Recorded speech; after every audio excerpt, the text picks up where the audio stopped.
और टिफिन? কোথাও যাবি না, कहीं नहीं जाएगी तू। माँ माँ माँ माँ ऐसा मत कहो माँ। मैंने कहा ना कहीं नहीं जाएगी तू, अब से घर में बंद रहेगी। माँ माँ ऐसा मत करो ना, कम से कम स्कूल तो जाने दो। स्कूल भूल जा, अब तो घर से भी नहीं निकलेगी तू। नहीं माँ माँ एक बार मेरी बात सुन लो। एक बार। तेरे सिर पे भूत सवार है ना, इसे मैं उतार कर छोड़ूंगी। मैं भी माँ हूँ तेरी। माँ माँ माँ माँ दरवाजा क्यों बंद कर रही हो? एक बार ये पागलपन नहीं सहन करूंगी मैं, जब तक मैं काम से वापस नहीं आती हूँ इसी घर में बंद रहेगी। माँ माँ माँ माँ दरवाजा बंद करो माँ। एक बार मेरी बात पीढ़ी दर पीढ़ी माँ बाप और बच्चों के बीच की दूरी बढ़ती जाती है। जहाँ बच्चे अपने फैसलों को सही मानकर उस पर किसी भी तरह की रोक टोक सहन नहीं करते हैं, वहीं माँ बाप बच्चों के फैसलों को अपने अनुभवों के तराजू से तोलना चाहते हैं। कहना मुश्किल है कि कौन सही है और कौन गलत, लेकिन अगर माँ बाप और बच्चों के बीच की वैचारिक दूरियां कम ना की जाएं, तो अपराध के सर उठाने की गुंजाइश बन जाती है। आज क्राइम पेट्रोल के एपिसोड में हम आपको प्रिया नाम की लड़की की ऐसी कहानी सुनाने जा रहे हैं जो हम चाहेंगे कि वो कभी किसी लड़की की जीवन में ना घटे। हमारी बेटी प्रिया घर से गायब है साहब। मैं काम पर थी, जब घर लौटी तो घर पर नहीं थी। आप रो मत, हम पता करते हैं। मेरा दिल बहुत घबरा रहा है साहब, उसको उतना समझ नहीं है। 17 साल की तो है। किसी पर शक है आपको?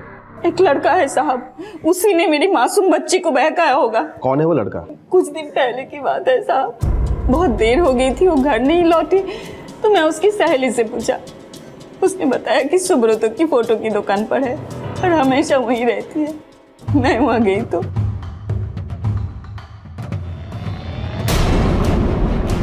माँ, ये दिन देखने के लिए पैदा किया था तुझे। माँ मेरी बात तो सुनो माँ। एक मिनट रुक जाओ, मेरी बात तो सुन लो माँ। ठीक है, आप ये फोटो यहाँ छोड़ जाइए, हमें जैसे ही कुछ पता चलता है आपको खबर कर देंगे। देखिएगा साहब। देखते हैं। फिर वही टिपिकल केस, प्यार का चक्कर। लड़की को लड़के से प्यार हुआ और वो भाग गई उसके साथ। और सर लड़की नाबालिग भी है। यही तो समस्या है ना बासु, ये आजकल के लड़के लड़कियां ना प्यार मोहब्बत करते वक्त ना तो अपने उम्र का ख्याल रखते हैं ना ही परिवार का। और अब वो लड़की बालिग है कि नाबालिग है ये भी हमें ही पता करना पड़ेगा। तुम एक काम करो, उस फोटो स्टूडियो वाले के पास जाओ, देखो कुछ पता चलता है क्या। Yes sir. हाँ तो 250 रुपया हुआ ना दादा। भाई इस लड़के को पहचानता है? दादा मैं 5 मिनट बात करता हूँ। जो बोलना है ना सोच समझ के बोलना। देख जानता हूँ मैं, ये लड़की आया था इधर एक लड़का के साथ फोटो खिंचाने। कौन सा लड़का? मुझे नहीं पता सर। बोला बन रहा है? कंप्लेंट है तेरे खिलाफ। स्टूडियो का तूने हियाशी गड्ढा बना रखा है? अरे नहीं नहीं साहब। चल इसको। अरे नहीं साहब, पुलिस स्टेशन से मालूम पड़ जाएगा। एक मिनट साहब, ये देखो साहब, ये लड़की इस लड़के के साथ आया था साहब फोटो खिंचाने। क्या नाम इसका? बापी। कहाँ रहता है ये? साहब मुझे नहीं पता।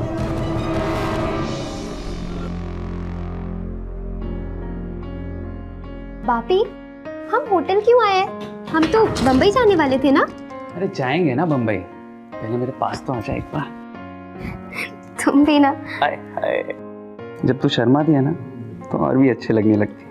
लेकिन सुन ना, अभी ना शर्माने का टाइम गया, अभी टाइम प्यार करने का है। मतलब वही क्या पापी? अरे देख, अभी ना मेरे से और नहीं रहा जाता, एक बार पास आ जा प्लीज। बापी रुको बापी, अभी नहीं, देखो जो भी करना है शादी के बाद। हाँ तेरे को भरोसा नहीं है मुझ पे? बापी भरोसे की बात नहीं है। तो फिर क्या बात है? क्या बात है बोलना, क्या बात है? उनकी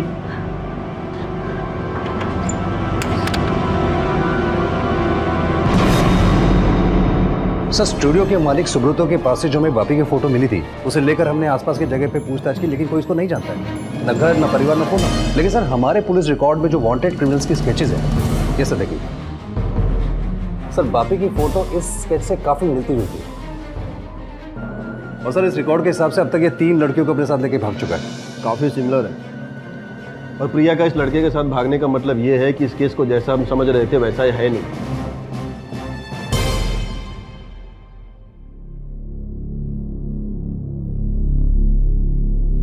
नाराज है अभी तक? अरे क्या तू भी जरा जरा सी बात पर नाराज हो जाती है? हाँ अच्छा चल तेरी नाराजगी को भी दूर कर देता हूँ। ये देख मैं तेरे लिए क्या लाया हूँ। अरे देख ना, साड़ी लेके आया हूँ तेरे लिए। देख अरे क्या तू अभी भी नाराज है? अरे अपनी शादी की साड़ी नहीं पहनेगी तू? शादी? हाँ शादी। हम आज के आज जाएंगे मंदिर में और शादी करेंगे और उसके बाद सीधा बम्बई दीदी के पास। बम्बई? हाँ बम्बई, बॉलीवुड। तूने मारी एंट्री यार, दिल में बजी घंटी यार, टन टन टन टन टन। आज आज के आज नहीं, अभी के अभी। अभी के अभी? हाँ तो मैं साड़ी पहन कर आती हूँ। फटाफट जा जा जा जा जा।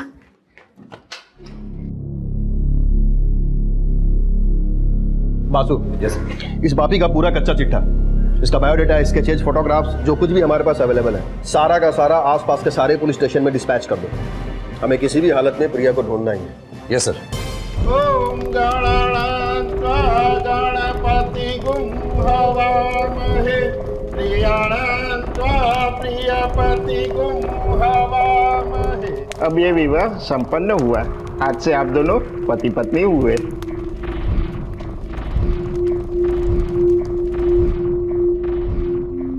अरे ट्रेन का टाइम हो रहा है, जल्दी चलो ना। अरे पहले भगवान से आशीर्वाद तो ले लो। आओ।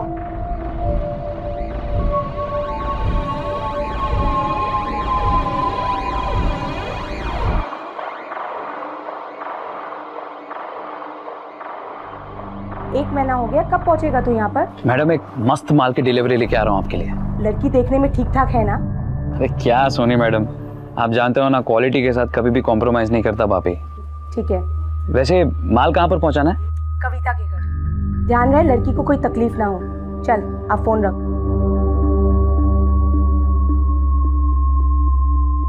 सुनो, तुम लोग प्रिया के बचपन के दोस्त हो ना? जी दादा। एक लड़का है बापी, उसे प्रिया अक्सर मिला करती थी। कुछ पता है तुम्हें इसके बारे में? ये प्रिया और बापी के बीच में जो कुछ चलता था मुझे सब पता है। दादा इस बारे में हमें कुछ नहीं पता है। एक बात बताऊं, प्रिया और बापी के बीच में जो नाता था ना, वो मोहब्बत वाला नहीं था। उसका मकसद था प्रिया की मासूमियत का फायदा उठाना, और उसने वही किया। एक बात और, ये प्रिया पहली लड़की नहीं है जिसे उसने इस तरह से फंसाया है।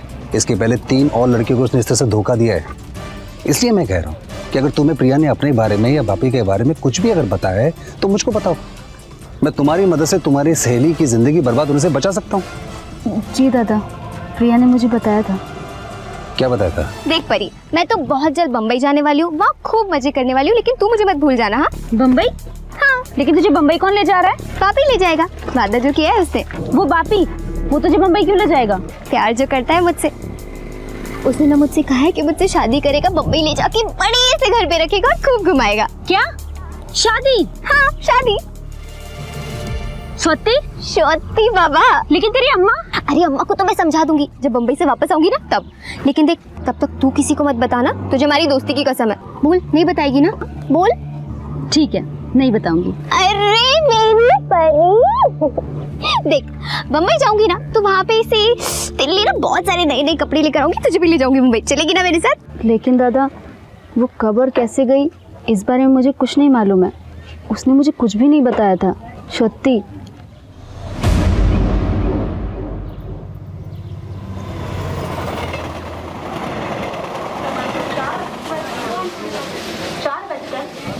आ गए मुंबई। भीड़ है ना यहाँ पर? भीड़ तो होगी, शहर है बहुत बड़ा। बिल्कुल वैसा ही दिखता है जैसे फिल्मों में देखा था, है ना? आजा वहां से रिक्शा पकड़ते हैं। खाड़ डांडा, खाड़ डांडा। हाँ मैं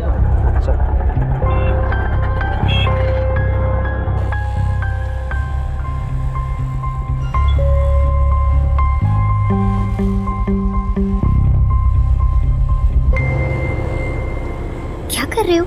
अरे पागल, ये बम्बई है। हाँ तो जैसा देश वैसा भेस। मतलब अभी शर्मा वरमाना छोड़ और मुझे जो करना है वो एक बार करने देना। तो भाभी छोड़ो, वो रिक्शा वाला देख रहा है। हाँ तो क्या हो गया, उसको देखने दे। ये मुंबई है पगली, यहाँ पर सब चलता है, खुल्लम खुल्ला चलता है, तू टेंशन मत ले। अच्छा। अरे छोड़ने के लिए शादी थोड़ी की है मैंने तुझसे। हाँ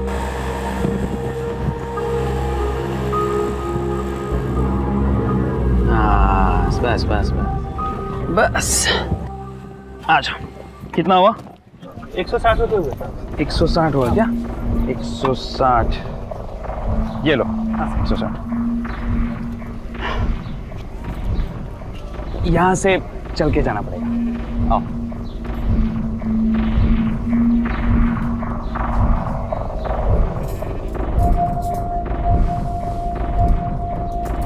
ये दीदी का है।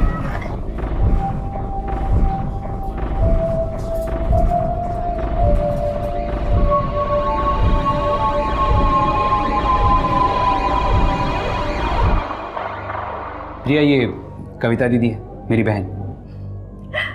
अरे बस बस रहने दो, खूब खुश रहो। कितनी सुंदर है, मानना पड़ेगा बापी, तेरी पसंद एकदम लाजवाब है। नजर ना लगे किसी की। प्रिया, ये इनके देवर है। जी नमस्ते। नमस्ते। अरे प्रिया, तुम तो सफर से थक गई होगी ना, आ जाओ अंदर थोड़ा आराम कर लो। आ जाओ मेरे साथ। जाओ जाओ।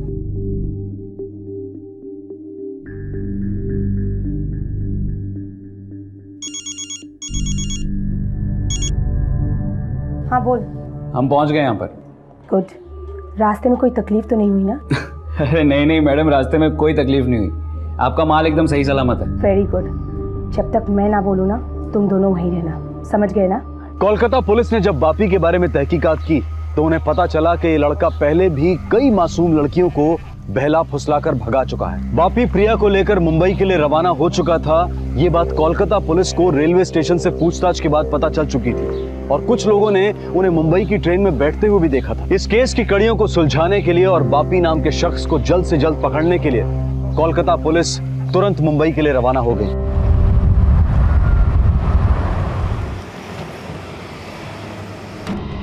बासु, इस धंधे में दो टाइप के लोग होते हैं। एक वो जो अकेले लड़कियां सप्लाई करते हैं और दूसरे वो जिनका अपना गैंग होता है। सर, सवाल ये नहीं कि वो लड़का अकेला है या किसी गैंग के लिए काम करता है। सर, सवाल उस लड़की की जिंदगी का है। तुम फिक्र मत करो, हम अपनी तरफ से पूरी मदद करेंगे। सावंत, ये फोटो और डिटेल्स सारे पुलिस स्टेशन में सर्कुलेट करवा दो। हो सर। अगर वो मुंबई में है तो आज नहीं तो कल ट्रेस जरूर हो जाएगी।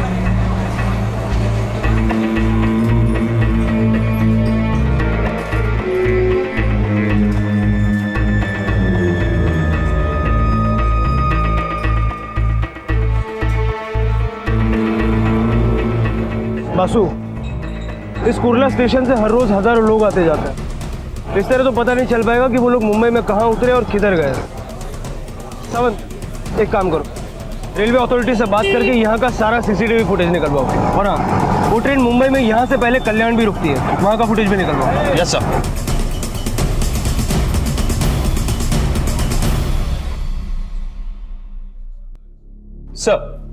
सर ये देखिए, कुर्ला रेलवे स्टेशन के सीसीटीवी फुटेज में ये दोनों आ गए। सर ये देखिए, ये रहे वो दोनों। थोड़ा रिवाइंड करो, पॉज करो, इस ऑटो पे जूम करो।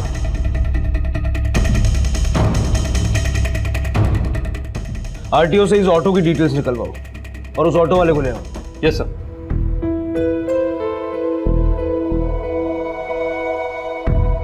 प्रणाम माँ, मैं तुम्हें बिना बताए इस तरह चली आई, उसके लिए मुझे माफ़ कर देना। मैं यहाँ बम्बई में हूँ और हमने मंदिर में शादी कर ली है।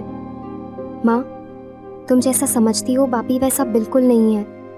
वो बहुत अच्छा लड़का है और मुझसे बहुत प्यार करता है। तुम मेरी बिल्कुल फिक्र मत करना, मैं एकदम अच्छी हूँ और बहुत जल्द तुम्हें भी यहीं बुला लूँगी।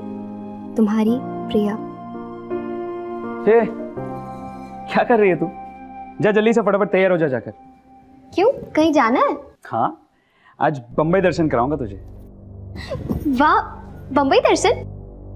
चल प्रिया, आज मैं तुझे अपने हाथों से और अपने तरीके से तैयार करती हूँ। ठीक है दीदी। अच्छा सुनो, इससे पहले कि मैं भूल जाऊँ, ये चिट्ठी ना माँ को भेज देना, हाँ याद से। हाँ ठीक है, भिजवा दूंगा। चल भी तू जाकर जल्दी फटाफट तैयार हो जा, देर मत कर। तब तक मैं बाहर जाकर अपना काम निपटा देता हूँ और तेरा ये खत भी पोस्ट कर दूंगा। ठीक है? ठीक है। आ जाओ प्रिया, सुंदर सा सूट देती हूँ तुमको। आज जी आओ सर यही है वो ऑटो वाला, उन दोनों को कुर्ला स्टेशन से यही लेके गया था। उस दिन तुम्हारी ऑटो में ये 2 लोग बैठे थे, याद है? हाँ हाँ साहब, बैठे थे दोनों। रोज कितने कस्टमर्स को बिठाते हो? साहब हो जाते हैं कोई 30 से 40।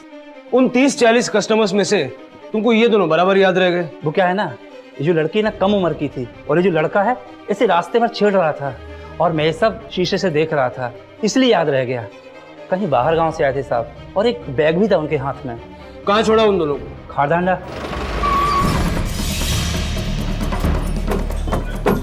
बोलो। साहब यहीं पर छोड़ा था। यहाँ से कहाँ गए? वो दोनों इस गली में चले गए थे। चलो।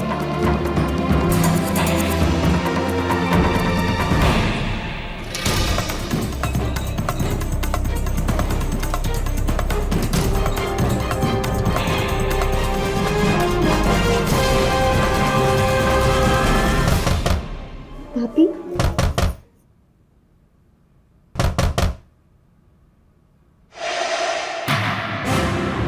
जी, आप लोग कौन? मारती है और तू पैसे लेकर नाटक कर रही है, मारेगी मुझे तू। दीदी दीदी दीदी देखिए ना, ये दोनों बदतमीज पता नहीं कहाँ से आके कह रहे पैसे दिए मेरे लिए। ना दीजिएगा दीदी।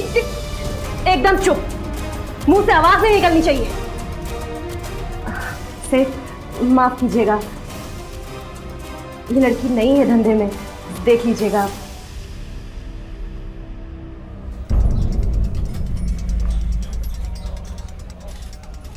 सुनिए भाई साहब, इस लड़के को कहीं देखा आपने? इसका नाम बापी है, ये लड़की का नाम प्रिया। उसको भगा के लाया यहाँ पे। नहीं सर, हमने कहीं नहीं दिखा। कविता कहाँ है? हो रहे थे। कविता, प्रिया कहाँ है? अंदर है, क्या हुआ? अरे पुलिस ढूंढ रही है मुझे। क्या?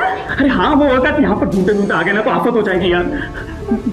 मुझे बाहर निकालना पड़ेगा उसको, बाहर निकालना पड़ेगा।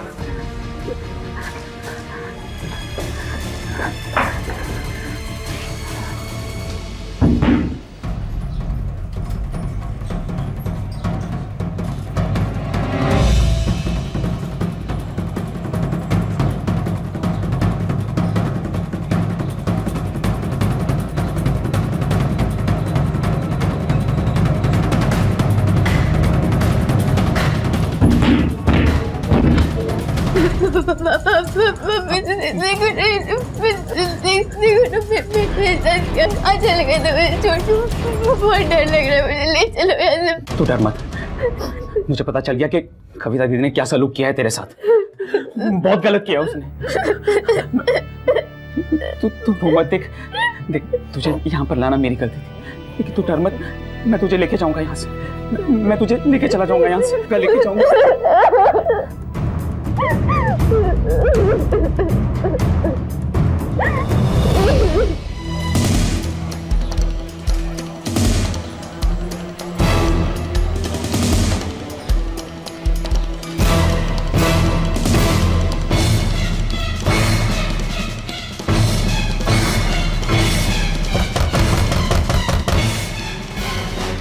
कौन? पुलिस, दरवाजा खोलो, खोलो।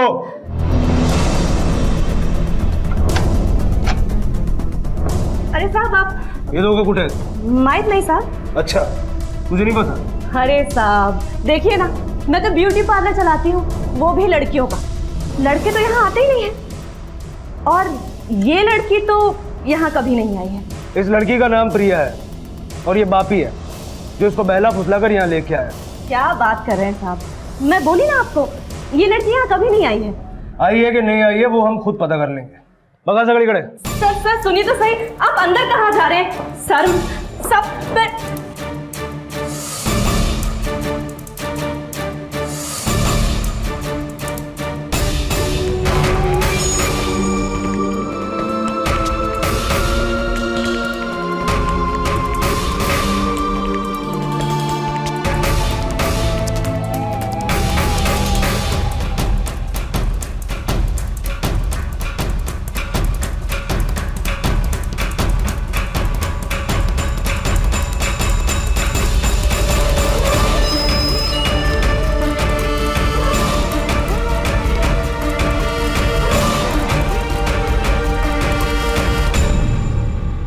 सावंत, कुछ मिला? No sir. कोई पीछे की तरफ रास्ता है, कोई खिड़की है कि जहाँ से भाग सकता है? सब देख रहे हैं। नहीं साहब।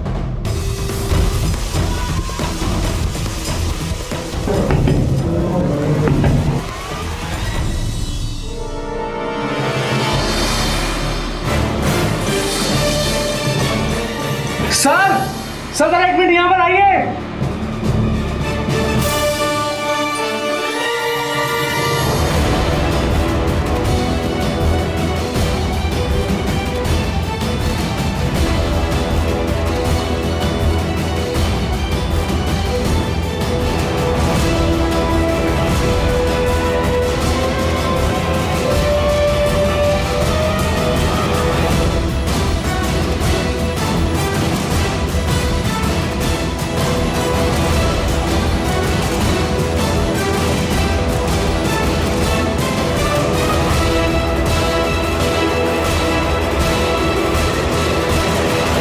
तो ये है तुम्हारा ब्यूटी पार्लर।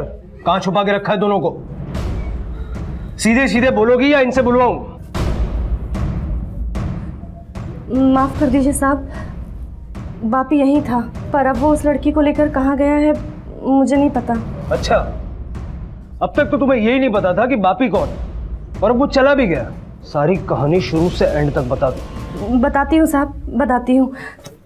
बापी पिछले कई सालों से मेरे साथ काम कर रहा है। वो गांव से लड़कियां लेकर आता है और मेरे पास यहाँ धंधे के लिए छोड़ देता है। बापी रहता कहाँ है? मोबाइल नंबर क्या है उसका? साहब मुझे नहीं पता बापी कहाँ रहता है, मोबाइल नंबर नहीं पता मुझे। तो तुमसे धंधे के लिए बात कैसे करता था? साहब बापी मुझे कभी कभार ही फ़ोन करता था, और कभी करता तो लैंडलाइन से, और 6 महीने से तो वो आया ही नहीं, फ़ोन भी नहीं आया। कुछ दिन पहले आया तो बिना कॉल किए सीधा लड़की लेकर आ गया। वापस झूठ? नहीं साहब, वो क्या है ना, हमारे धंधे में कोई रिस्क नहीं लेता। सावंत, या मुलीना हॉस्पिटल ला पाठवाणी, इनको पुलिस स्टेशन लेके चलो। साहब सुनिए तो। मैडम खुद चलेंगी या लेके चलो? पर साहब सुनिए तो। सावंत, ऐसा करो कि इस बापी की फोटो न्यूज़पेपर और न्यूज़ चैनल्स पे दे दो, देखते हैं कब तक भागता है हमसे। Yes sir. और सुनो। हेलो साहब, मेरी बेटी का कुछ खबर पता चला? आपकी बेटी को ढूंढने की पूरी कोशिश कर रहे हैं। कितना टाइम हो गया साहब, अभी भी प्रिया का कुछ पता नहीं चला कि जाने किस हालत में होगी मेरी बेटी। साहब मुझे बहुत चिंता हो रही है, मैं आज ही बम्बई के लिए निकलती हूँ साहब। हम लोग हैं यहाँ पर, आपको आने की जरूरत नहीं है। कविता तक तो पुलिस पहुंच चुकी थी, लेकिन बापी अब भी पुलिस की गिरफ्त से दूर था। पुलिस के इस सर्च ऑपरेशन में वेश्यावृत्ति के घिनौने धंधे में फंसी कुछ लड़कियों की जिंदगी तो बच गई थी, लेकिन प्रिया की जिंदगी अब भी खतरे में थी। वहीं दूसरी तरफ मुंबई से मीलों दूर कोलकाता में प्रिया की मां अपनी बेटी की चिंता में खुद मुंबई जाने की तैयारी कर चुकी थी। पुलिस के लिए सबसे बड़ा सवाल यह था कि आखिर बापी कविता के घर से प्रिया को लेकर कहां गायब हो गया था।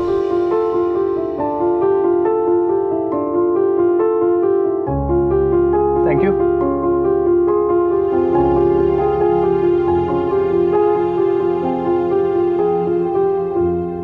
पापी मुझे घर जाना है, माँ के पास। अरे आएंगे ना बाबा, मैं खुद लेकर जाऊंगा तुझे माँ के पास, ठीक है? पापी लेकिन मुझे बहुत डर लग रहा है। क्यों चिंता कर रही है? मैं हूं ना। एक काम कर, तू बैठ जा, बैठ जा। मैं पानी लेके आता हूं तेरे लिए। प्रिया,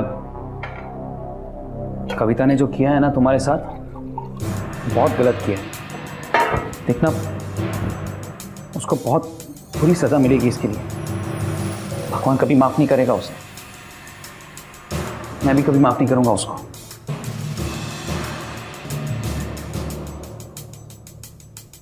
चलिए पानी पी लो।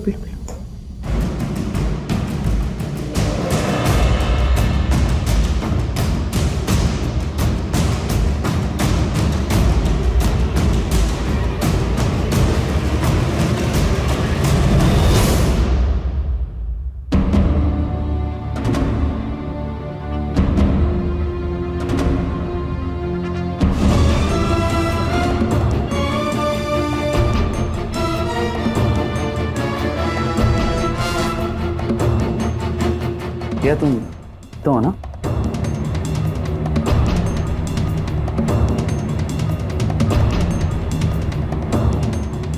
क्या हो गया?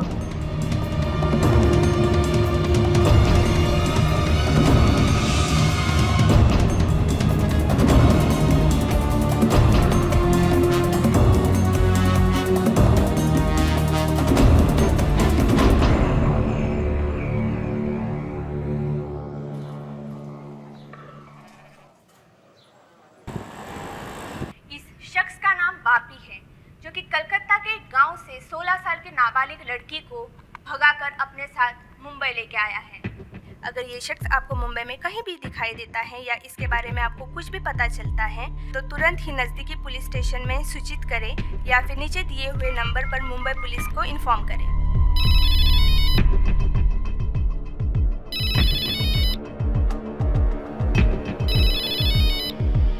हाँ मैडम। तेरे को मालूम है तेरा उस लड़की का न्यूज़ आ रहा है टीवी पर, वो भी फोटो के साथ। मतलब? तुम लोग है कहाँ? मैं ये संतोष के होटल में।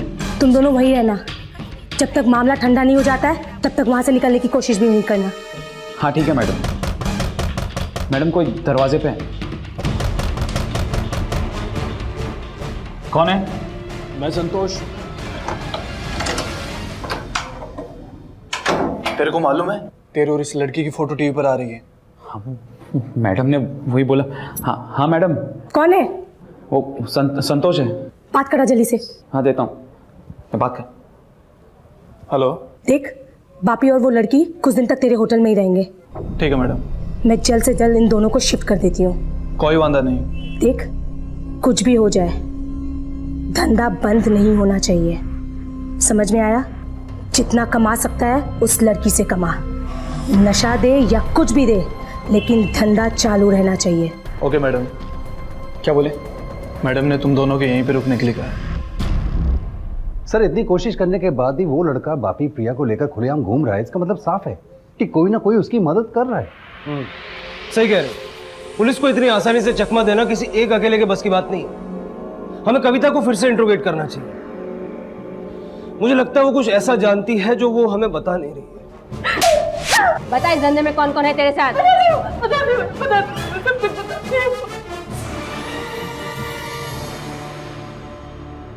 बोल, कौन है इसके पीछे? एक सोनी नाम की औरत है, वो ये सब कुछ चलवाती है। कहाँ रहती है सोनी? मैं तो कभी उससे मिली भी नहीं हूँ, फोन पे बात भी नहीं हुई। बापी सोनी के लिए दलाली का काम करता है। मैं सिर्फ बापी को जानती हूँ साहब, बापी के मुंह से उसका नाम सुना था मैंने सब कुछ बता दिया, जितना मुझे पता था सब कुछ बता दिया मैंने साहब।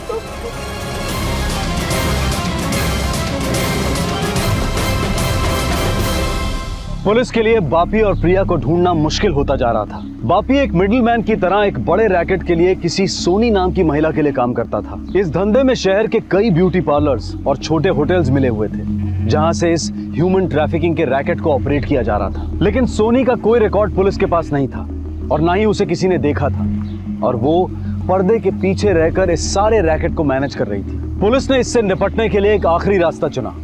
उन्होंने एनजीओ की मदद ली। आपने जो बातें बताई उसके मुताबिक हमें सबसे पहले उन जगहों पर रेड करनी चाहिए जहां इस तरह की एक्टिविटीज अक्सर होती रहती हैं। इसीलिए स्वाति जी हमें आपकी हेल्प चाहिए थी। आप उन जगहों की निशानदेही कीजिए जहां आपको शक है कि वहां लड़कियों को ला करके ह्यूमन ट्रैफिकिंग के इस घिनौने काम में लगाया जाता है। हमारी संस्था आपकी पूरी मदद करेगी।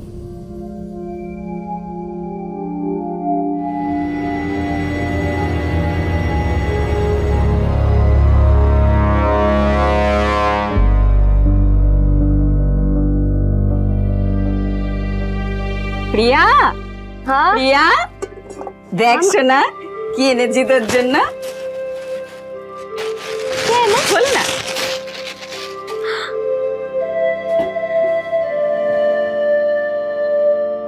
माँ, खूब सुंदर माँ। ভালো লাগছিল? मेरी बेटी को नजर ना लगे।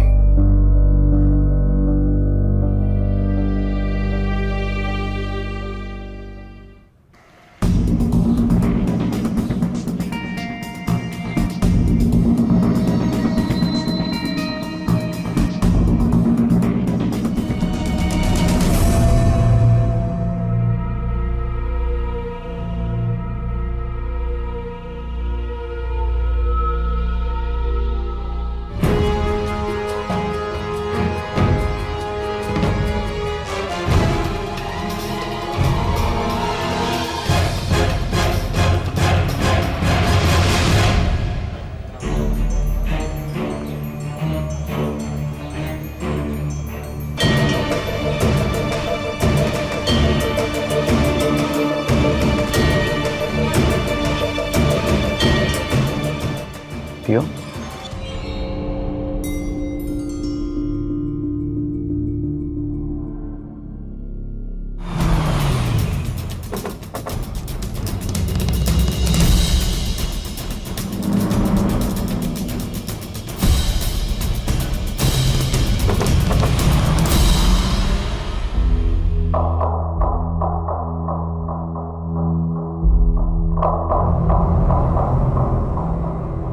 पापी, अभी मुझे घर जाना है। आज के बाद यही घर है तेरा।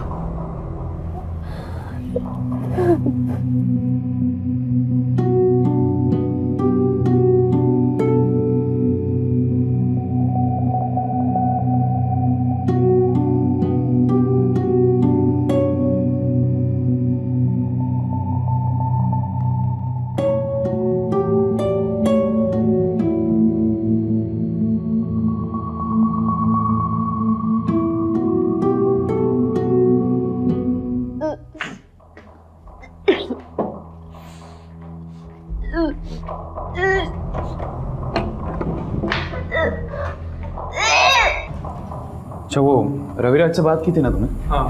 क्या बोला वो, कब तक आए? पापी, पापी, पापी, पापी रहम करो। मुझे मुझे मेरी माँ के पास बेहोश हो गई उसको, उठा उठा जल्दी उठा।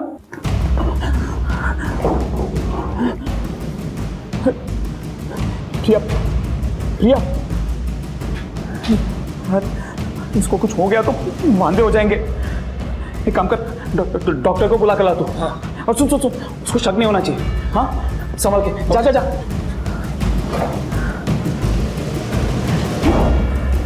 प्रिया, प्रिया,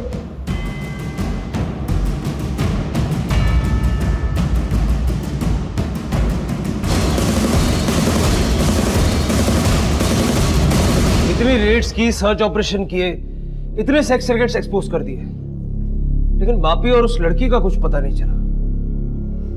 पता नहीं वो उसे लेकर कहां चला गया। और सर सोनी, उसका भी तो कोई पता नहीं है। जो लोग पकड़े गए हैं उनके पास ना कोई नंबर है और ना ही कोई उसे जानता है।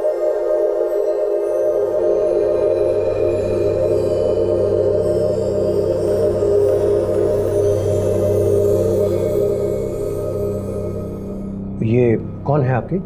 डॉक्टर साहब, ये मेरी वाइफ है। हमारी अभी अभी शादी हुई है।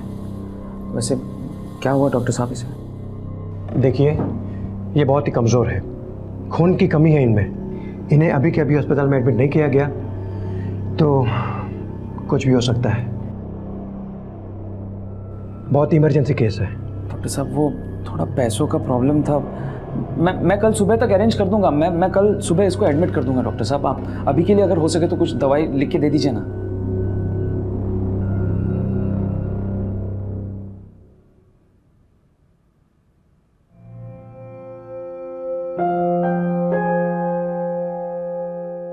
अरे अम्मा, आपको तो मैंने मना किया था आने के लिए ना। मैं नहीं रह सकती अपनी बेटी के बगैर साहब। कुछ पता लगा कहाँ है, कैसी है मेरी बेटी? अम्मा, हम लोग पूरी कोशिश कर रहे हैं, आप चिंता मत करो, मिल जाएगी। न जाने किस हालत में होगी मेरी बच्ची।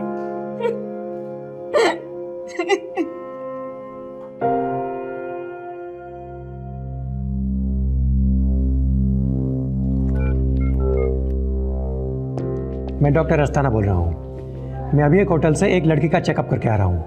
ये वही नाबालिग लड़की है जिसकी न्यूज़ टीवी पे दिखाई जा रही है। अब इसका क्या करें?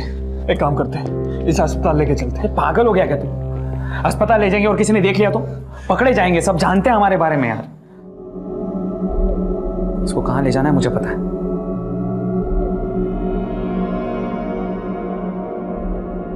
उठा, आराम से आराम से आराम से, संभल के उठा, आराम से संभल के संभल के।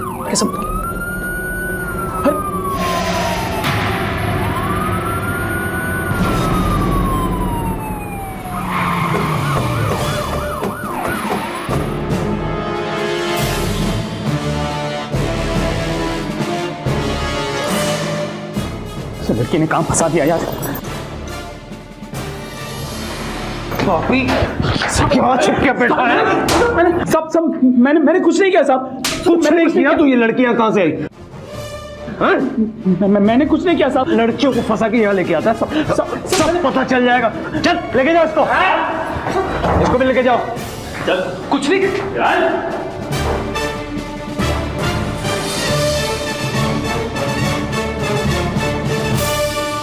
भैया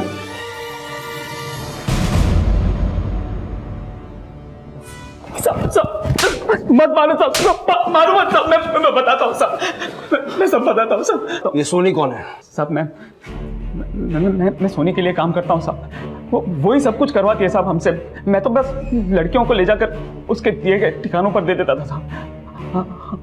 हमको ट्रेनिंग मिली थी साहब। कैसी ट्रेनिंग और कितने लोग हैं तेरे साथ?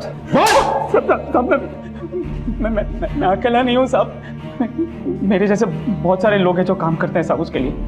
वो हमको ट्रेनिंग देती थी साहब कि लड़कियों को किस तरह से फंसाना है, कैसे फंसाना है। देखो, हर लड़की नहीं फंसती, ऐसी लड़की फंसती है जो मासूम हो, नादान हो, जो अनाथ हो, जिसके माँ बाप में से कोई मर गया हो, वैसी लड़की फंसती है। समझ गए ना तुम लोग? और तुम दोनों बिहार जाओगे और तुम बंगाल। उनसे शादी करो या शादी का वादा करो। तुम सबका काम है उन्हें मुंबई लेके आना। तुम्हारा रहना, खाना, नौकरी सबका इंतजाम हो चुका है।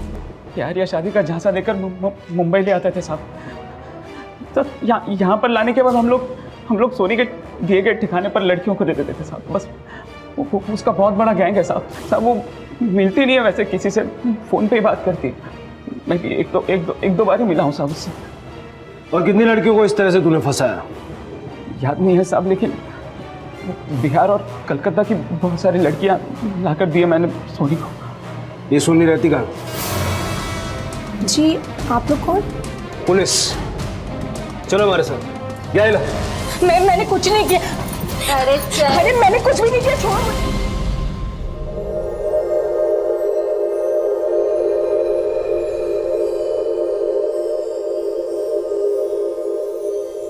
प्रिया, मेरी बच्ची, मुझे माफ कर दो। बहुत बड़ी गलती हो गई। इसमें तेरी कोई गलती नहीं है मेरी बच्ची। तू सही सलामत है, ये मेरे लिए बहुत है।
मारो बेटो दिवा दो साहब। कहाँ है आपका बेटा? एक झाड़ से लटके हुए पिछला 1.5 साल से।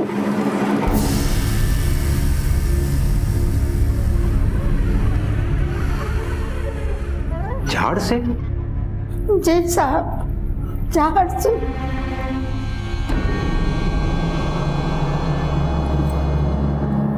सत्ताईस अगस्त 2015 को एक बूढ़ी माँ 70 किलोमीटर की दूरी तय करके एक पुलिस चौकी पहुंची।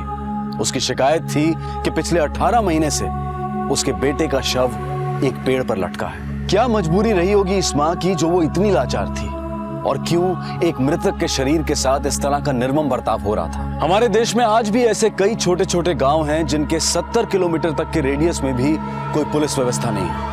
और जाहिर सी बात है कि जहां कानून व्यवस्था नहीं होती है वहां पर लोग अपने कानून खुद बना लेते हैं, और ऐसा ही कुछ हुआ इस बूढ़ी मां के साथ भी।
सरपंच जी,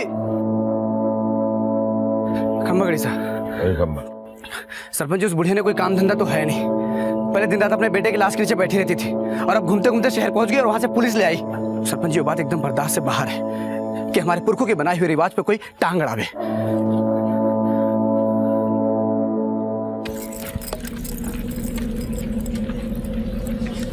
यो साहब, मारो कांजी।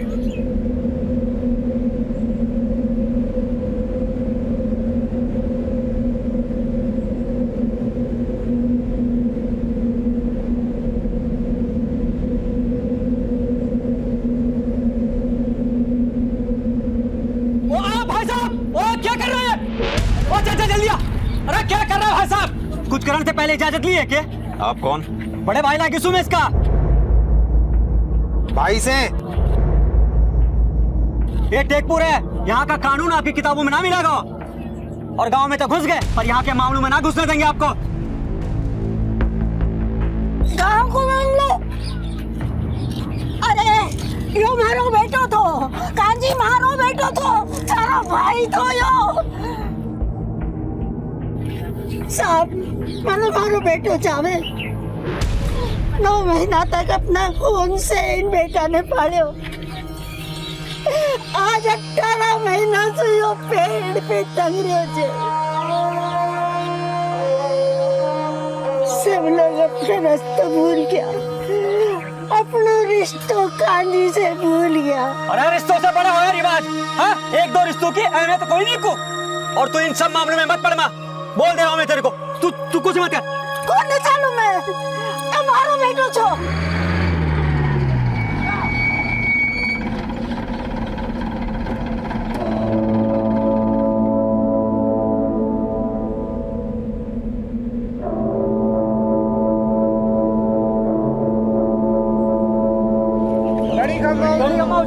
गणी खम्मा, आपको देखकर अच्छा लगा। मैं ब्रजेश्वर प्रसाद, इस गांव का सरपंच, आपकी सेवा में हाजिर। सरपंच जी, हमें कंप्लेंट मिली जिसकी वजह से ये जरूरी है कि इस बॉडी को नीचे उतारें और थाने ले जाएं। आपके लिए तो हमारी जान हाजिर है दरोगा साहब, पर ये लाश आपके लिए तब तक हाजिरी न लगा पाएगी जब तक कि घरवाला ने मोहताना के पैसे ना मिलेंगे। उससे पहले बिल्कुल नहीं, कतई नहीं।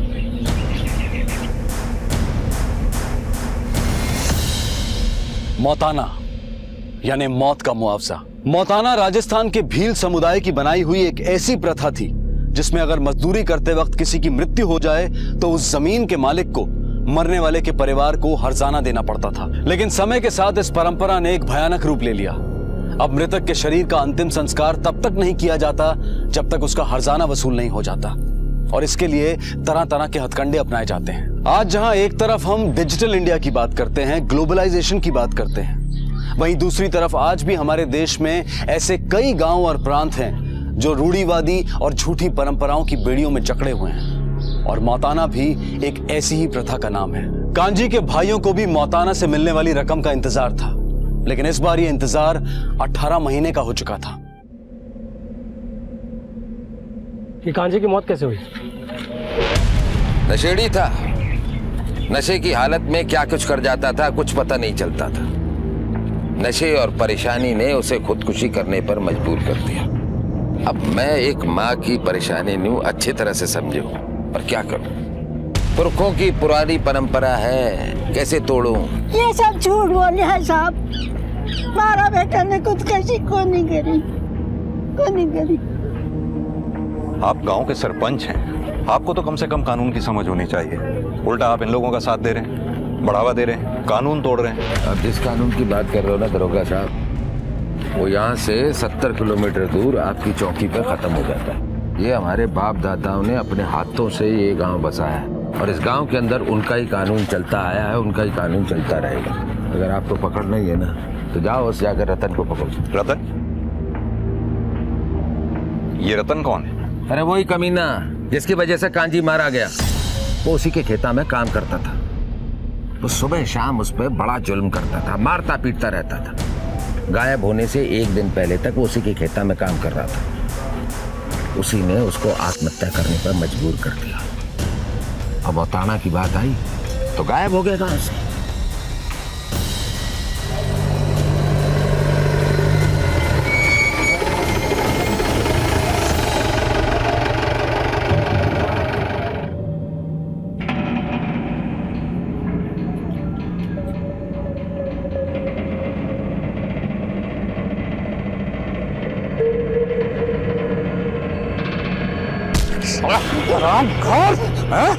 साले काम चोर इसे किस बात के लेता है? सोने के?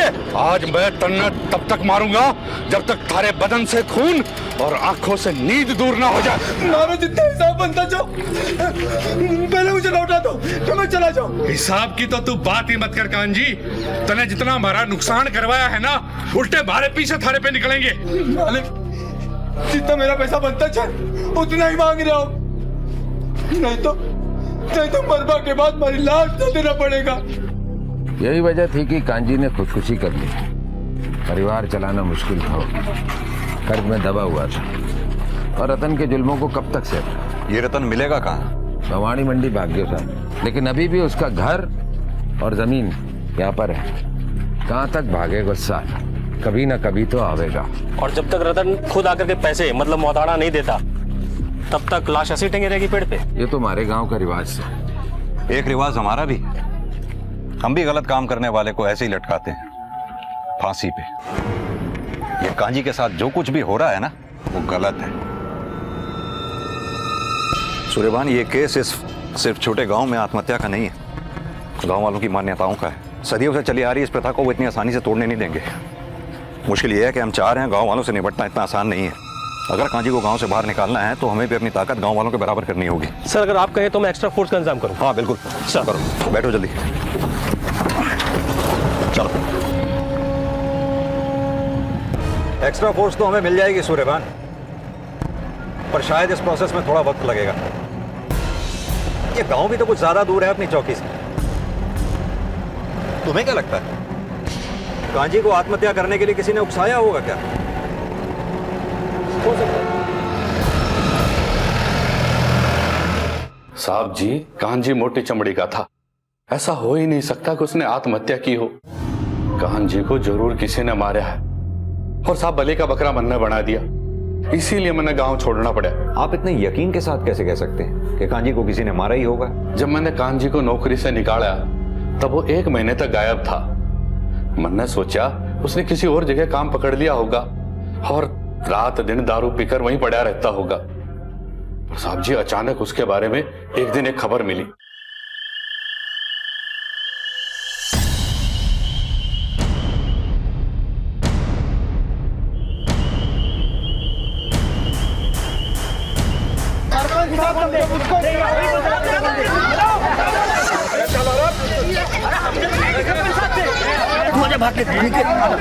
क्या बात है सरपंच जी, यो हमारे घर के आगे इतनी भीड़ क्यों लगा रखी है?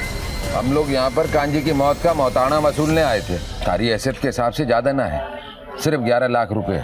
मारे से किस बात का मौताना? ना यो कांजी हमारे यहाँ काम करे था और ना इसकी लाश हमारी जमीन से मिली है। अरे क्यों झूठ बोले से रतन, मन्ने अच्छे तरीके से मालूम है कि कांजी तारे खेतों में 1 महीने पहले काम करता था और जिस दिन तूने उसको मार पीट के निकाला उस दिन से वो गायब है। तन्ने मार दिया कांजी को रतन, तारी मार की वजह से उसने आत्महत्या कर ली और उसने जो कुछ भी कहा था तन से वो मन्ने अच्छे से मालूम।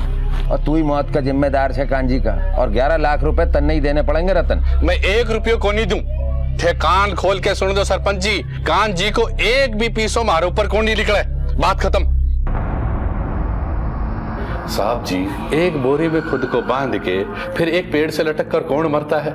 और जहां कांजी की लाश मिली वहां उसकी लाश 1 दिन पहले तक क्यों नहीं थी? और अगर उसी दिन वो लाश उस पेड़ तक पहुंची तो कांजी 1 महीने तक कहां था? साहब जी, ये 100% मर्डर है। ये लोग मुझे फंसाकर हमारा रुपया लूटना चाहते हैं और ये रुपया 4 लोगों में बटेगा, पंचायत, कांजी की घरवाली और उसके 2 भाइयों में। साहब जी, हो ना हो इनमें से ही मारा किसी ने कांजी को। रतन के बयान ने इस केस को एक नया मोड़ दे दिया, क्योंकि मुआवजे की रकम हत्या का प्रमुख कारण लग रहा था। इसलिए उस रकम के जितने भी दावेदार थे, पुलिस ने उन सब की छानबीन शुरू कर दी। साहब, ये सब पन्ना के कारण हुआ है। मेरा बेटा कांजी पन्ना को बहुत प्यार करता था, पर शायद ये सब पन्ना के लिए काफी नहीं था।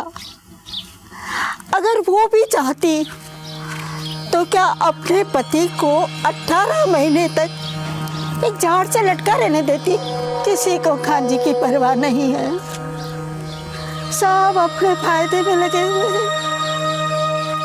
कांजी को ऊपर लटकाने में कई लोगों के ईमान नीचे गिरे हैं। कांजी की माँ को कांजी की पत्नी पन्ना पे डाउट है। रतन ने भी इशारा पन्ना की तरफ किया था। ये पन्ना का मामला कुछ ज्यादा ही उलझा हुआ लग रहा है।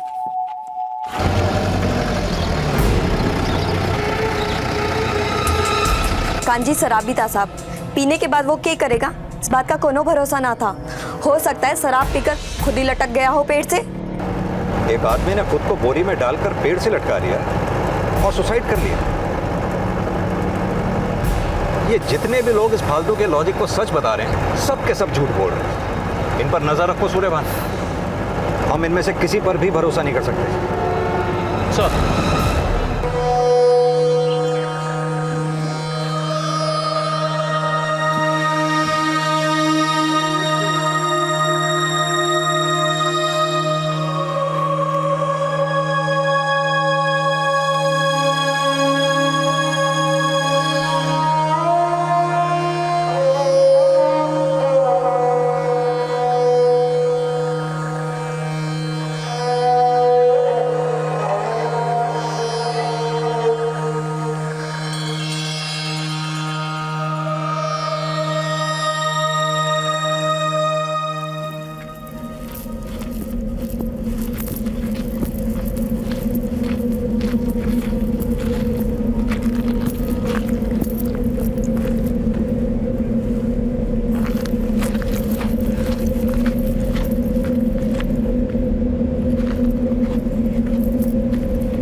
जी साहब, कांजी की पत्नी पन्ना और उसके बहनोई सिया राम में कुछ ना कुछ गड़बड़ है। जी साहब, मैंने अपनी आंखों से देखा है। ठीक है,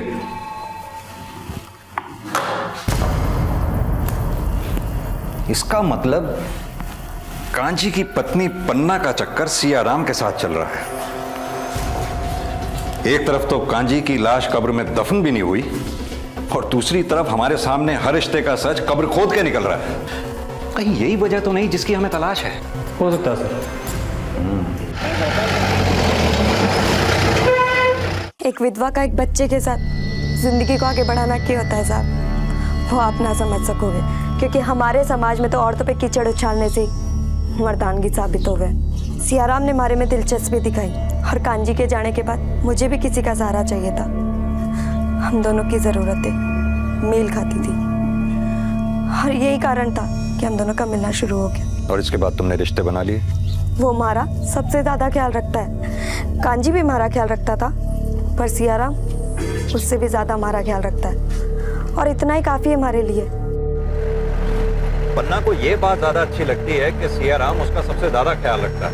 अब पता ये करना होगा कि सियाराम पन्ना प्रेम गाथा कांजी की मौत के बाद शुरू हुई या कांजी की मौत के पहले से ही?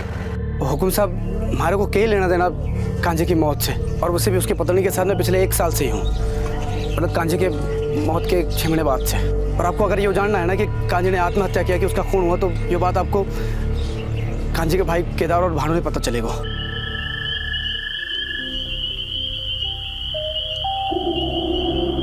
क्योंकि लाश सबसे पहले उन्होंने देखी हो और उन्होंने बोलिया गांव वालों ने कि कांजी ने आत्महत्या कर लियो। हाँ साहब, सबसे पहले भानु और केदार ने देखा था, उन लोगों ने फिर हम सबको बताया, फिर हम लोग लाश लेकर रतन के घर गए मोताना मांगने। भानु और केदार दोनों के ऊपर बहुत कर्ज है साहब।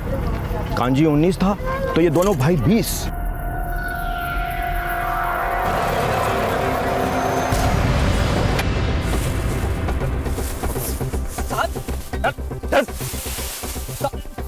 तुम दोनों ने साथ मिलकर कांजी को ऊपर लटकाया, अगर वो बोरी में डाले जाने से पहले मर चुका था। अब क्या बोल रहे हो? कहीं को नहीं समझ में आ रहे हो साहब। कोई बात नहीं, ये सुनने की आदत है हमें। ये केस सॉल्व हो ना हो, मगर तुम दोनों के मौताने में हमारा हिस्सा पक्का है। साहब मैं सब बता दूंगा साहब, मारो मत साहब, मैं सब बता दूंगा। साहब ये बात सच है कि हमारे ऊपर बहुत कर्जो है, गांव में हर आदमी के ऊपर कर्जो है साहब, पर मैंने कांजी को ना मारी हो साहब। तो फिर किसने मारा? साहब वो उस दिन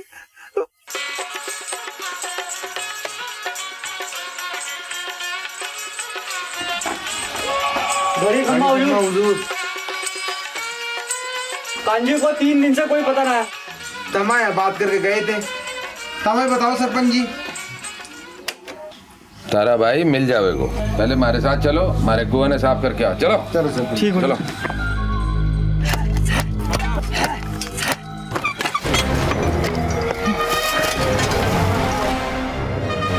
पर साहब कुएं से पानी ना निकला, कांजी की लाश मिली। सरपंच ने हमें कहा कि ये लाश हमारी सारी मुसीबतों ने ख़त्म कर सके है।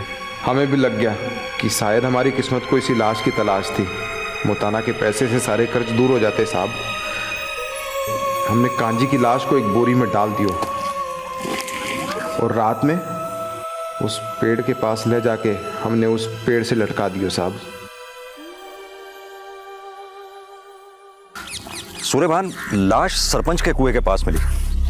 हो सकता है पहले सरपंच ने कांजी को मारा और फिर अपने कुएं के आसपास दफना दिया, और फिर इन दोनों भाइयों को उसने जानबूझकर कुएं की सफाई के लिए बुलाया, और जब सफाई के दौरान इन दोनों को कांजी की लाश मिली तो उसने इन्हें अपने प्लान में शामिल कर लिया। पर कांजी और सरपंच में कनेक्शन क्या हो सकता है? हमारे प्राइम सस्पेक्ट थे सरपंच, ये 2 भाई और कांजी की पत्नी पन्ना। बाकी सबका तो पता चल गया, बची पन्ना। तो चलो अब पन्ना के भी पन्ने खोल डालते हैं। चलिए, हमने पिछले 2 साल के सारे गड़े मुर्दे उखाड़ डाले। कांजी की लाश भी हमें सरपंच के कुएं में दबी मिली, जिसे बोरी में डालकर आत्महत्या का रूप दे दिया गया। देखो पन्ना, देर सवेर हमें सारी बातें पता चल ही जाएंगी, इसलिए अगर कुछ छुपा रही हो अभी भी वक्त है। कांजी की जिंदगी सिर्फ 2 ही चीज़ों पे चलती थी साहब, पहला दारू और दूसरा कर्ज।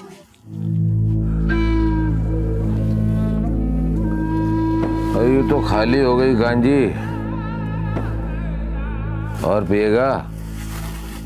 एक काम कर, अपनी घरवाली ने लेके आ। और जोर से भूख लग रही है, वो हमारे लिए खाना बनाएगी और मैं तेरे लिए दारू लेके आता। चल खड़ा। घड़ी कम है मालिक। मालिक ये रही मारी लोकाई, खाना एकदम चौको बनावे मालिक। अरे वो तो हम इससे बनवा ही लेंगे, हमारे को जो बनवाना है। तू ये दारू पी पी। मैं इसको रसोई दिखा के आता हूँ।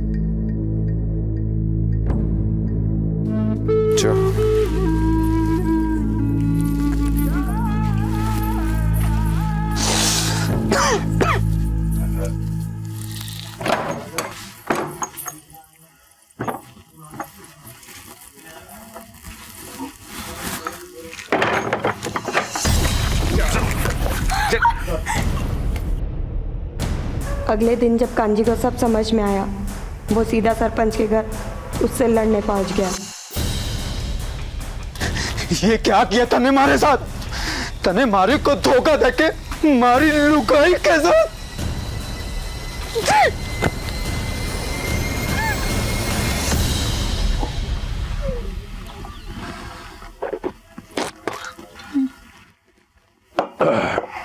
देख, अरे तारे को बोला तो था कि मन्ना भूख लगी है, और ऐसे वक्त पे किस चीज की भूख लग सकती है बता?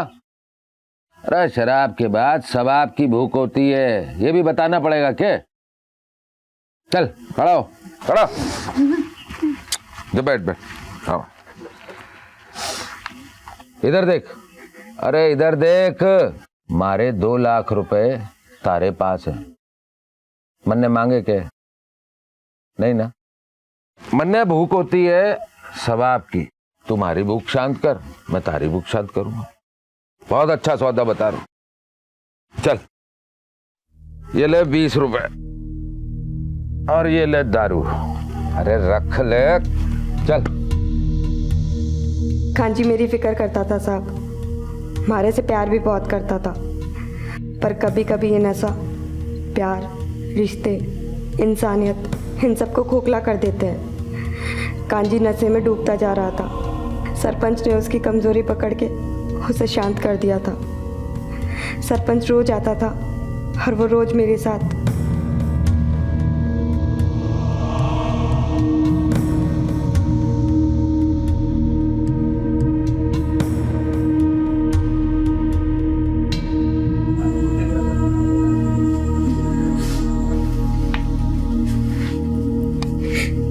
हम जात से भी छोटे और पैसे से भी गरीब है साहब। कई महीनों तक ऐसा चलता रहा, पर जिस दिन कांजी गायब हुआ उसके ठीक 2 दिन पहले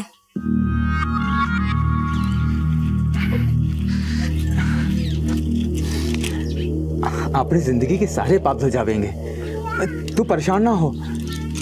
देख देख, मन्ने दारू छोड़ दी है, भले ही मन्ने भूखों मरना पड़े, पर तन्ने सरपंच की भूख ना बनने देंगे। ओ कांजी, तुझे सरपंच साहब ने अभी के भी बुलाया है। तू अपनी बोतल उठा और उन्हें अपनी उठाने दे। निकल जा यहाँ से और जाके कहते अपने सरपंच से उसकी और मेरी यारी दोस्ती खत्म। 2 दिन में उसके 2 लाख रुपए उसे ला के दूंगा, और उसके बाद यहाँ आने की हिम्मत ना कर। जा निकल जा। फिर वो 2 दिन कभी नहीं आया साहब। आई तो कांजी की खबर। आप मेरी बहन से क्या पूछताछ कर रहे हैं? अरे पूछताछ करनी है तो उनसे जाकर कीजिए, जो हाँ सब बातों का जिम्मेदार है। जब किसी गरीब का फायदा उठाकर उसका शोषण किया जाता है तो नुकसान सिर्फ उस गरीब का नहीं बल्कि पूरे समाज का होता है, क्योंकि ये सोच समाज की उस विकृत मानसिकता को दर्शाती है जिसे अब सुधरने की जरूरत है। गांव का सरपंच भी इसी मानसिकता का शिकार था। उसने अपने रुतबे और स्थान का फायदा उठाकर एक गरीब औरत का शोषण किया, और जब कांजी ने इस बात का विरोध करना शुरू किया तो जाहिर है सरपंच को यह बात हजम नहीं हुई होगी। लेकिन क्या सरपंच ने ही कांजी को अपने रास्ते से हटा दिया?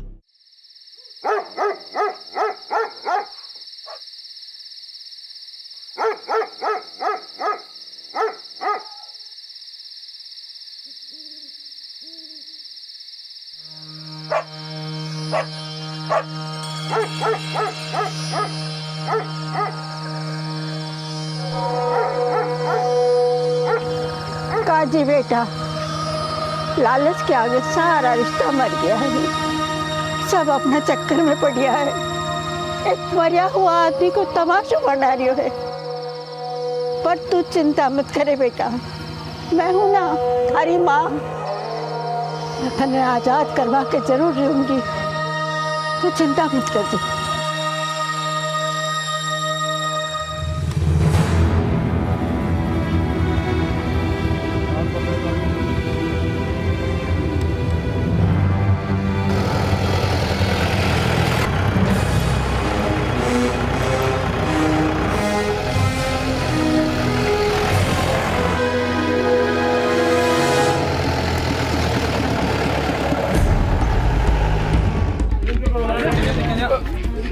इसको अंदर बंद कर। अम्मा जी, पोस्टमार्टम के बाद आपको आपका बेटा सौंप देंगे और हो सकता है शायद तब तक खूनी भी कानून की गिरफ्त में हो।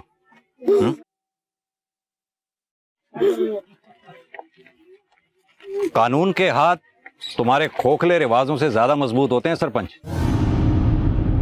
सूर्यभान, सरपंच के लिए पंचायत बैठाओ, उठा के ले जाओ इसे।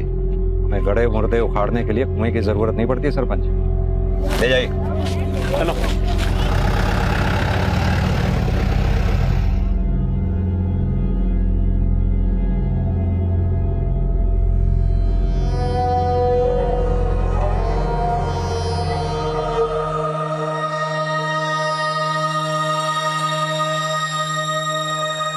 देखो दरोगा साहब, मन्ने कांजी का खून नहीं करा। आप ही बताओ, वो कांजी नंगा फकीर 20-20 रुपए हमारे से लेता था, हमारे से। आखिर वो 2 लाख रुपए कहां से लाता? अरे उसकी लुगाई झूठ बोल रही है। वो अपने छोटे भाई उपेंद्र को बचा रही है। उपेंद्र और कांजी का झगड़ा था, इसीलिए उसने कांजी को पीटा भी था।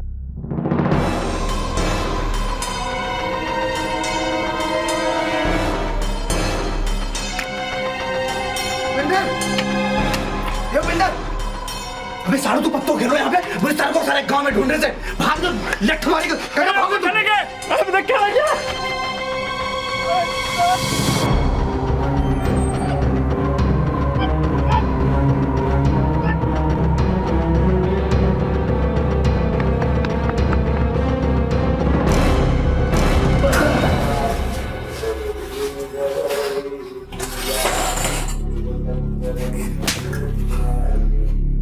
क्या लगा था तुझे?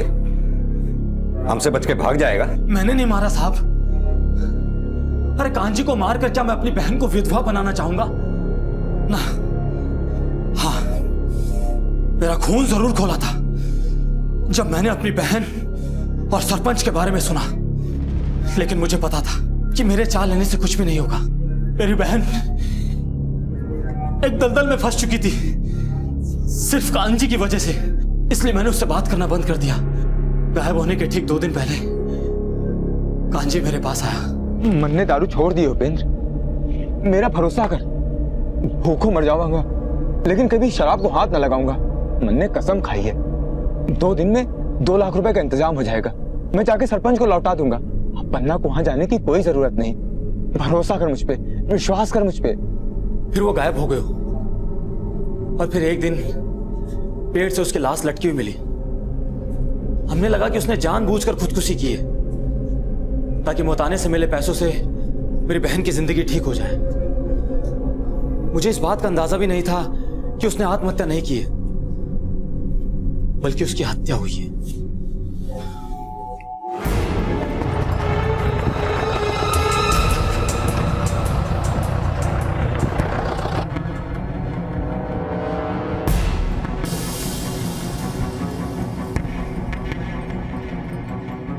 सूर्यवान, हो सकता है कांजी यहाँ किसी से 2 लाख रुपए लेने आया हो और उसे मार दिया गया हो सकता है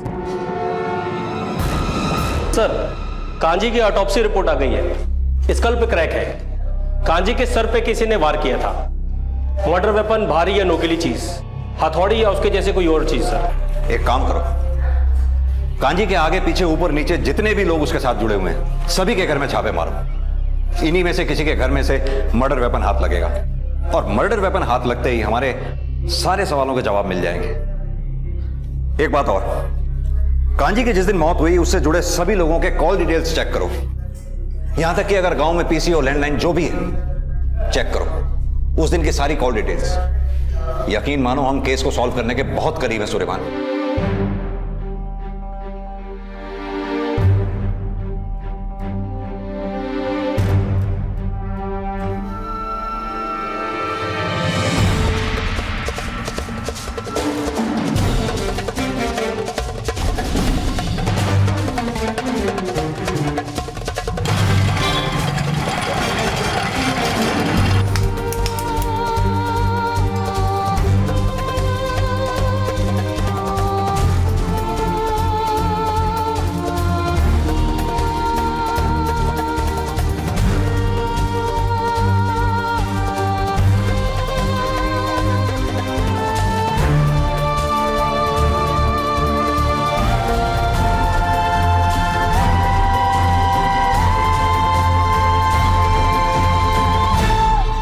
सियाराम, खैर मनाइयो कि इन हथौड़ी और कुल्हाड़ी पर कांजी के खून के निशान ना निकले, वरना वो तो मरने के बाद लटका था, तुझे जीते जी लटका दूंगा। चलो सूर्यभान। सर रिपोर्ट आ चुकी है। लोहार के यहां से मिले कुल्हाड़ी के हैंडल में ब्लड ट्रेसेस मिले हैं जो कांजी के डीएनए से मैच करते हैं सर। क्या साहब, ये कुल्हाड़ी तो मैंने सियाराम ने आके बेची थी। तुझे कैसे पता कि इतने सारे औजारों में यही कुल्हाड़ी तुझे सियाराम ने बेची थी? साहब, मैं तो बढ़ई और मिस्त्री का छोटे मोटे औजारी बनाऊं, कुल्हाड़ी तो कभी बनाई नहीं। कुल्हाड़ी भारी थी सो रख लिया, सोचे कि गला दूंगा। सर कॉल रिकॉर्ड्स आ चुकी है। हत्या के दिन कांजी और सियाराम के बीच बातचीत हुई थी और ठीक उसी रात सियाराम को मोबाइल लोकेशन उसी जगह पे एक्टिव था, कुएं के पास, और लोहार के पास से मिली कुल्हाड़ी भी सियाराम की ही है सर। इसका मतलब सियाराम ने ही कांजी को मारा है। इतने दिन से इधर उधर दौड़ा रहा है, हमें बेवकूफ समझता है क्या? या तू ज्यादा चालाक है? बोल साहब, सब बोलूंगा। मैंने मारियो कांजी को साहब, मैंने मारियो कांजी को।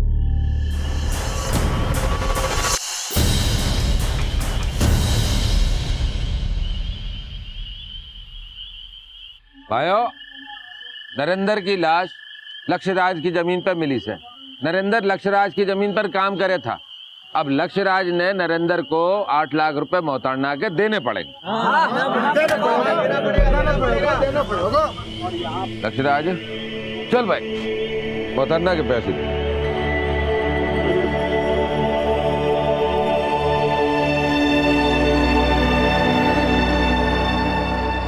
देख, मैंने सब पता है सियाराम, तूने खुद ही मारा है नरेंद्र ने, ताकि उसकी मौत का मोहताड़ा वसूल सके।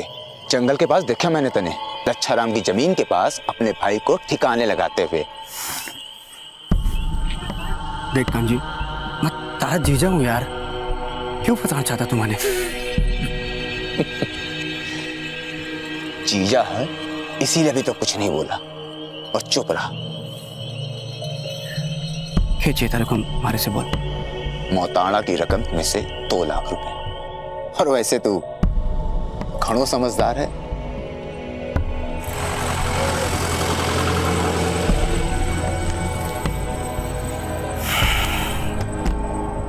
समझदार तुम खड़ो हूँ कांजी। हेलो कांजी, तो बात सुन, काम कर पुरानी बावड़ी के पास में, देता हूँ तारे को 2 लाख।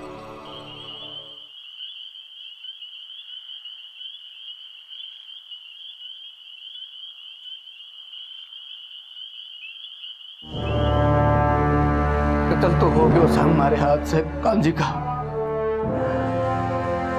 पर मैं समझ को ना साहब, मैं कर तो क्या कर तो।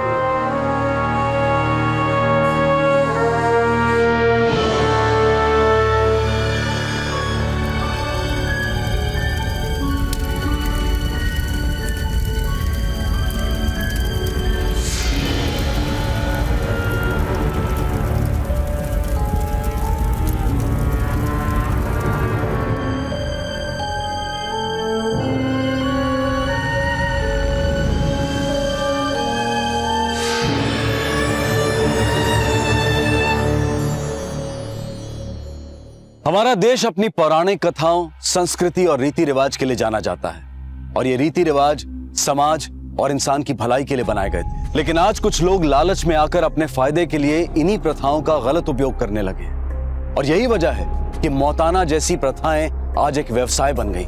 यहाँ तक कि लोग अपनी आपसी रंजिश और दुश्मनी को निकालने के लिए भी मौताना का इस्तेमाल करने लगे हैं। मौताना की शुरुआत गरीब परिवारों की आर्थिक सहायता के लिए हुई थी, लेकिन आज मौताना जैसी प्रथाएं हमारे देश को दीमक की तरह खोखला कर रही है। राजस्थान हाईकोर्ट ने यह आदेश दिया था कि फरवरी 2015 तक अगर इन कुप्रथाओं की समस्याओं से निपटने के लिए राजस्थान सरकार ने कोई नया कानून लागू नहीं किया तो राजस्थान को एक पिछड़ा हुआ प्रदेश घोषित कर दिया जाएगा। लेकिन दुर्भाग्यवश आज भी ऐसे कई गांव हैं जहां पर इन प्रथाओं का चलन है। सियाराम को आईपीसी की धारा 302 के तहत हत्या के लिए, 201 के तहत सबूत मिटाने के लिए, 203 के तहत जांच को भटकाने के लिए और धारा 120 बी के तहत षड्यंत्र रचने के लिए अरेस्ट किया गया है। सरपंच को आईपीसी